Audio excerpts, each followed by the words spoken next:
ಎಲ್ಲರಿಗೂ ನಮಸ್ಕಾರ. ನನ್ನ ಹೆಸರು ಸೌರವ್. ನಾನು ಹೆಬ್ಬೇವು ಫಾರ್ಮ್ಸಲ್ಲಿ ಫಾರ್ಮ್ ಮ್ಯಾನೇಜರ್ ಆಗಿ ಕೆಲಸ ಮಾಡ್ತಿದ್ದೀನಿ. ಇವತ್ತು ನಾನು ನಿಮಗೆ ಪಂಚಗವ್ಯ ಯಾವ ರೀತಿ ಮಾಡೋದಂತ ತಿಳಿಸ್ಕೊಡ್ತೀನಿ. ಪಂಚಗವ್ಯ ಅಂದರೆ 5 ಹಸುವಿನ ಉತ್ಪನ್ನಗಳನ್ನು ಯೂಸ್ ಮಾಡ್ಕೊಂಡು ಮಾಡುವಂಥ ಒಂದು ಮಿಶ್ರಣ ಅಂತಲೇ ಹೇಳ್ಬೋದು.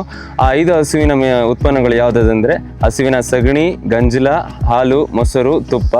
ಹಾಗೆ ಇದ್ರ ಜೊತೆಗೆ ಬೇಕಾಗುವ ಇನ್ನಿತರ ಸಾಮಗ್ರಿಗಳು ಏನು ಅಂದರೆ ಬಾಳೆಹಣ್ಣು, ಪುಡಿ ಬೆಲ್ಲ ಹಾಗೂ ಎಳೆನೀರು ಬೇಕಾಗುತ್ತೆ. ಈ ಎಲ್ಲ ಹಸುವಿನ ಪದಾರ್ಥಗಳು ದೇಸಿ ಹಸುವಿನ ಪದಾರ್ಥಗಳೇ ಆಗಿರಬೇಕು. ಈಗ ನಾನು ಪಂಚಗವ್ಯ ಮಾಡುವ ಒಂದು ವಿಧಾನವನ್ನು ತಿಳಿಸ್ಕೊಡ್ತೀನಿ. ಮೊದಲಿಗೆ ನಾವು ಹಸುವಿನ ಸಗಣಿಯೊಂದಿಗೆ ತುಪ್ಪವನ್ನು ಮಿಶ್ರಣ ಮಾಡಿ ಒಂದು ಬ್ಯಾರಲಲ್ಲಿ ಇಡ್ತೀವಿ 3 ದಿನಗಳ ಕಾಲ. ಸಂಜೆ ಹಾಗೂ ಬೆಳಗ್ಗೆ ಅದನ್ನು ಚೆನ್ನಾಗಿ ಕಲಿಸ್ತಾ ಇರಬೇಕು, ಇಲ್ಲಾಂದ್ರೆ ಅದು ಕ್ಲೀನಾಗಿ ಮಿಕ್ಸ್ ಆಗಲ್ಲ. ಅದ್ರ ಮೇಲೆ ಒಂದು ಬಟ್ಟೆ ಮುಚ್ಚಬೇಕು, ಇಲ್ಲಾಂದರೆ ಯಾವುದೇ ರೀತಿಯ ಕ್ರಿಮಿಕೀಟಗಳಿಂದ ಹಾನಿಯಾಗುವ ಸಾಧ್ಯತೆ ಇರುತ್ತೆ. ಎರಡನೇದಾಗಿ ಈ ಒಂದು ಮಿಶ್ರಣಕ್ಕೆ ಉಳಿದಿರುವ ಪದಾರ್ಥಗಳನ್ನು ಹಾಕಿ ಮಿಕ್ಸ್ ಮಾಡಬೇಕು.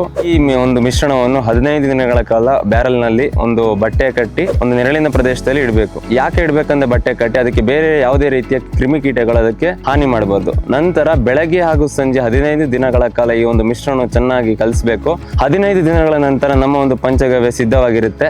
ಇದನ್ನು ಯಾವ ರೀತಿ ಉಪಯೋಗಿಸ್ಬೇಕಂದ್ರೆ 3 ಲೀಟರ್ ಪಂಚಗವ್ಯಕ್ಕೆ 100 ಲೀಟರ್ ನೀರನ್ನು ಹಾಕಿ ಮಿಕ್ಸ್ ಮಾಡಿ ಸ್ಪ್ರೇಯರ್ ಮುಖಾಂತರ ಕೊಡಬೇಕು. ಪಂಚಗವ್ಯವನ್ನು ಗಿಡಗಳಿಗೆ ಸಿಂಪಡಣೆ ಮಾಡೋದ್ರಿಂದ ಇಳುವರಿಯನ್ನು ಕೂಡ ಜಾಸ್ತಿ ಮಾಡಬಹುದು ಹಾಗೂ ರೋಗ ನಿರೋಧಕ ಶಕ್ತಿ ಕೂಡ ವೃದ್ಧಿಯಾಗುತ್ತದೆ. ಧನ್ಯವಾದಗಳು.